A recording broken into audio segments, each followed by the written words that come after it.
అది కాదు, మీకు పాప కావాలా బాబు కావాలా? నా చిలక నువ్వే కావాలి.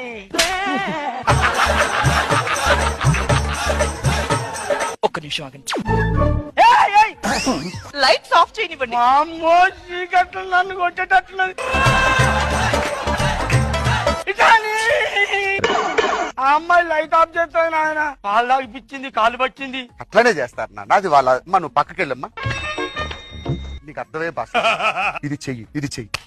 రెండు చేతులు కలిస్తేనే చప్పట్లు. అలాగే భార్య భర్త కలిస్తేనే పిల్లలు. మొత్తం అర్థమైందిగా? ఆ ఎక్స్ప్రెషన్స్ అర్థమైందని అర్థం కాలేదని. అర్థమైందా? భార్య భర్త కలిస్తే చప్పట్లు చప్పట్లు చప్పట్లు చప్పట్లు కొడతాడు. చప్పట్లు కొడరా పిల్లలు. పిల్లలు ఓకేనా? ఇంతకన్నా మనకి good. All the best. All the best. అమ్మా ఏమండి? అదో పిల్లలకి అంటున్నారు.